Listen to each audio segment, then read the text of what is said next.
x such that its probability is 0.85. Now, if we use the z table, just like what we did, 0.85 does not appear. So we look for two entries in the table that is closest to it. And we get 0.8485 and 0. Oh, sorry, this is just 0.8508. Is that 08?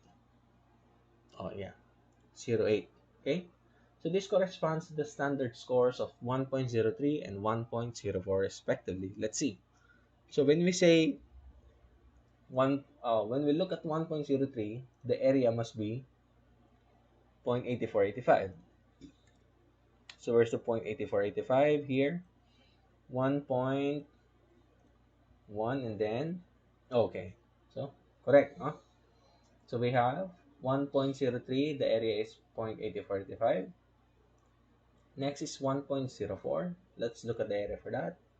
It's 0.8508. Okay, so meaning this is correct. Now, if z is the z-score which corresponds to an area of 0.85, then z will lie between 1.03 and 1.04. It makes sense, right? Because the 0.85 is in between these two values. So therefore, the z-score will lie in between these two values as well. Okay? Now, to get the exact value, or let's say the approximated value of the z-score that represents this area, let's look at this. Okay? So here, let's list down the z-score, and here, let's list down its corresponding area. So when the z-score is 1.3, actually this is wrong. This is supposed to be 1.03, not 1.3, okay?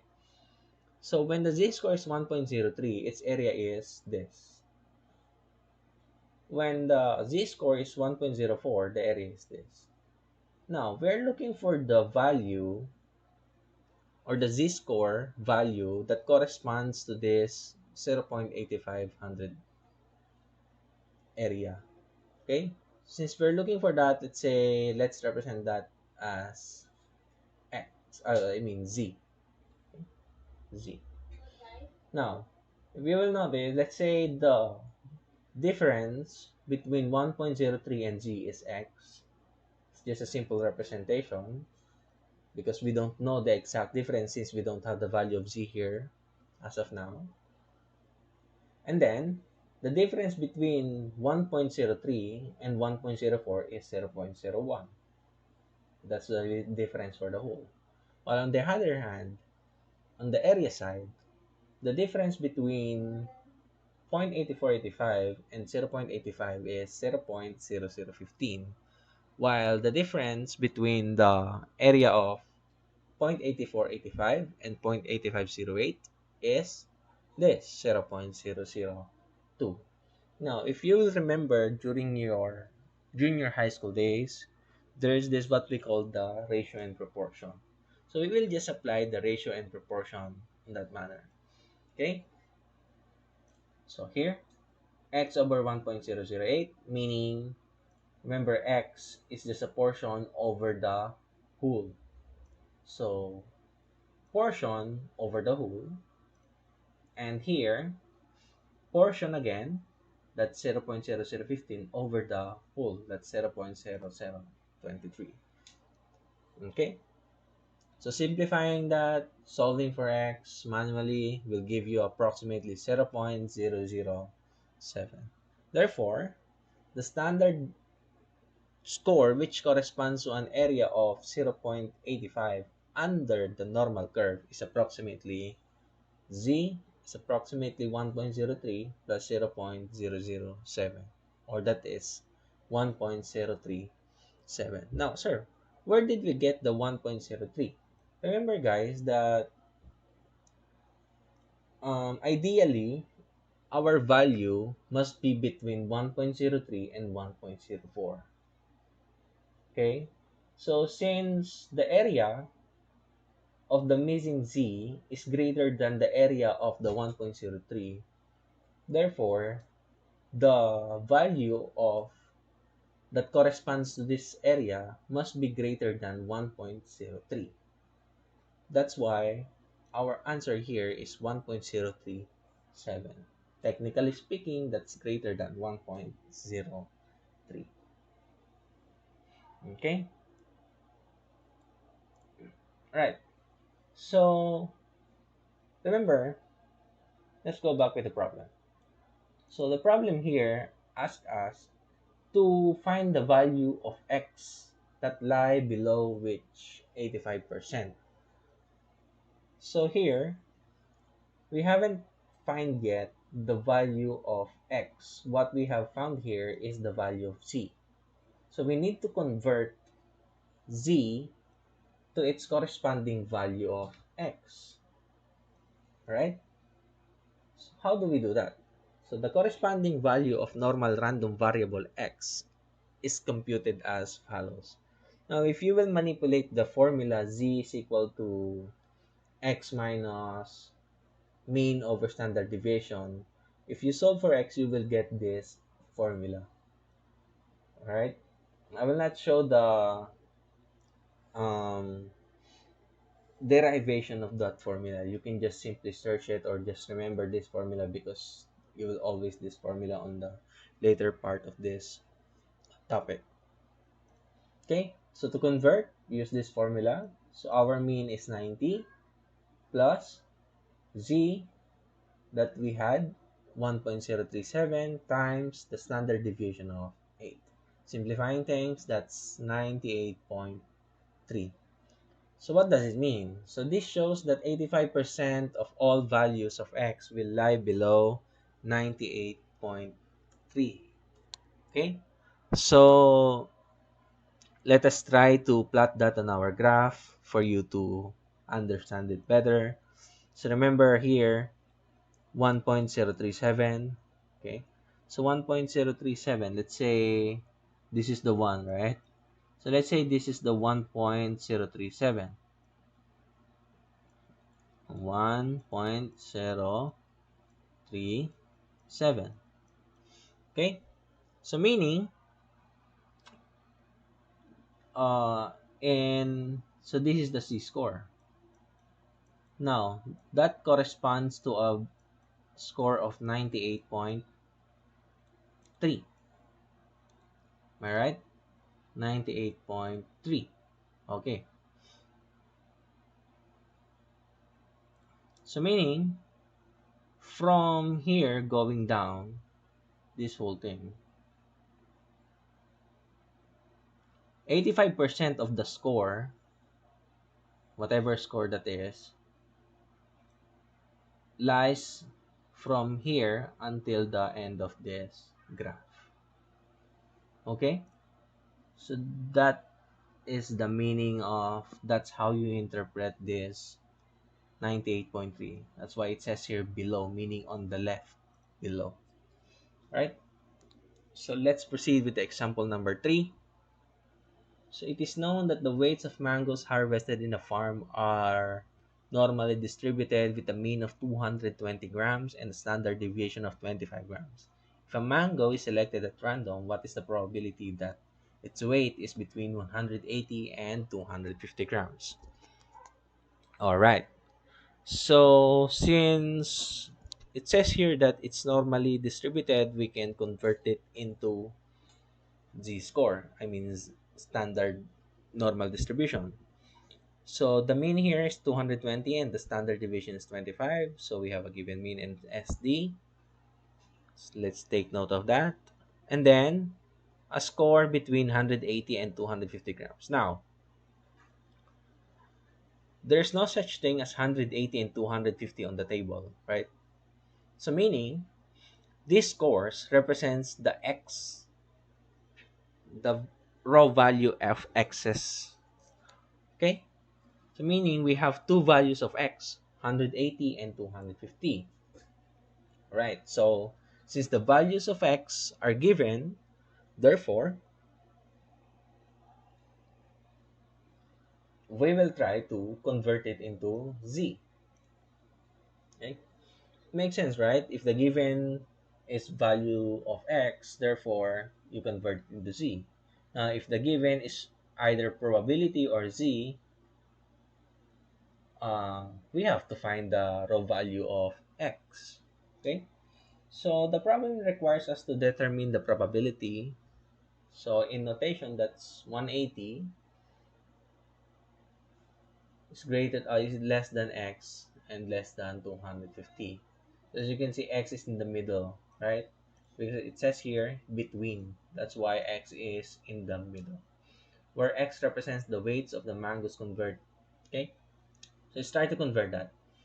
Let's convert that into standard normal distribution. So we have here, first convert 180. Okay, convert natin. So 180 is represented by negative 1.6. This is the z-score that corresponds to 180. On the other hand, 250 is 1.2. Okay, so meaning the corresponding z-score of 250 is 1.2. Hence, um, so this is from the original equation p. This one, sorry, this one. We just simply replace it with the z value for us to be able to use the table. Okay, so remember, so let's use this one again. um, okay, wait up. All right, so let's plot our values. 1.6, 1.6, let's say it's in here, negative 1.6. Oh, sorry for the bad handwriting. In reality, I also have bad handwriting. So next is 1.2. Let's say 1.2 is in here. Then 1.2. Okay. So let's try to put a hint, a mark. All right. Here. There. There you go. Okay. Remember, in between. So we are finding the value between. In between. Nasa pagitan. Okay. Nasa pagitan. So this is the area that represents the between of the two values. Okay, so let's check. Hmm. Oh, sorry. Let us check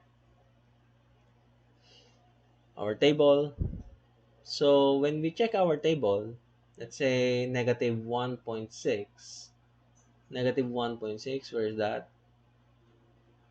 It's in here. Negative 1.6. Exactly 1.6, right? Okay. So negative 1.6, the area is... Oh, sorry. We have to check at the upper part. Okay, here.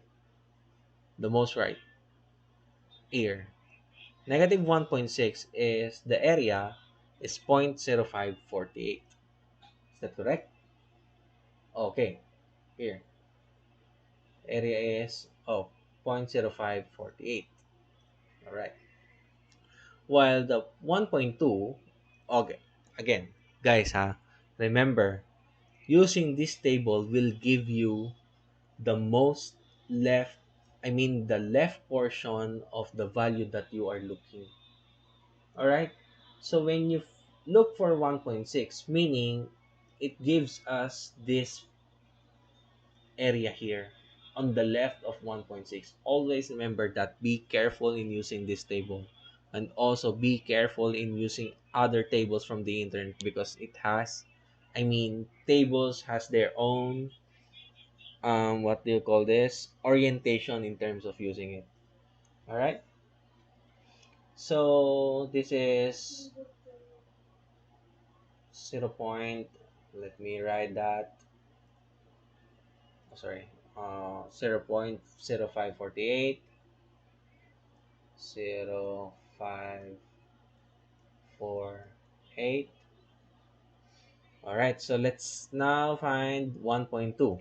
1.2 is 1.2, exactly 1.2. Okay, here, 0.8849.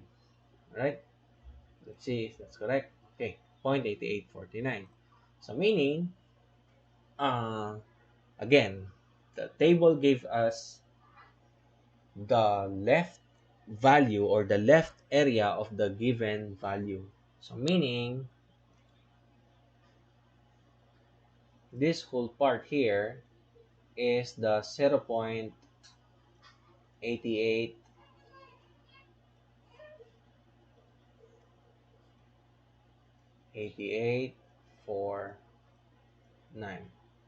Now, our concern is in the middle. Okay? So how do we know that? I mean, how do we solve for that? So imagine this thing is the whole thing, and then we don't like this portion, so let us remove this portion by subtracting it on the whole part. That's why here we subtracted the values. Okay? So after subtracting it, we get 0.8301, or that is 83.01%. Therefore, we can conclude that about 83% of its weight is between 180 to 250 grams. Okay? So yung mga na-harvest doon na mango, 83% daw ng mga manggang yon, ang weight nila ay nandun sa dalawang nasa between ng volume yun. Okay? Pwedeng maraming 190 grams, pwedeng 220 grams. Just like that. That's how you interpret that. Okay, so remember this formula, and also, um, oh, this is to convert your x into z. Oh. Now, to convert z into x, just use the formula here. Okay, just take note of that. Okay, so here I have here an activity. So for 2.1, let's assume that's a normal distribution. So when a given is a normal distribution, we can convert that into standard normal distribution. Okay, now find the area. Of course, there's no such thing as 36 in our uh, table, so we cannot use the table used by referring on this raw score. So what do we do? Of course, we have to convert it first into a z-score for us to be able to use the table. Next, 54. And then activity 2.2, given a normal distribution with a mean of 1 to 5 and an SD of 15. Oh, again, there's no such thing as 128 on our table. So convert it again into standard normal distribution. I mean, standard normal score.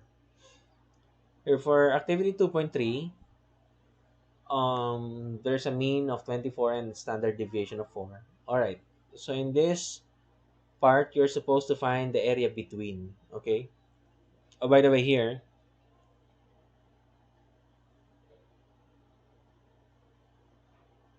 find the area. Oh, okay. So this is the instruction here is not correct. So it has to be find the area to the left, and this one is find the area to the right. To the left. No, sabi ni Beyonce, to the left. Alright, so this activity 2.3, you have to find the area between. Now, if you're finding the area in between, I advise guys, or either between left or right, I advise to plot the graph so that you will be able to visualize how or where or which area are you looking for. Okay? So, after answering that, answer as well the check your understanding, and I want you to upload your pictures in our GC. I am silently checking it, so I'm take noting of those who are submitting it late. So be careful. Okay? Now, if you have questions, kindly post it in our GC, and then I'll try to answer it as soon as possible. Okay? Thank you, everyone. So,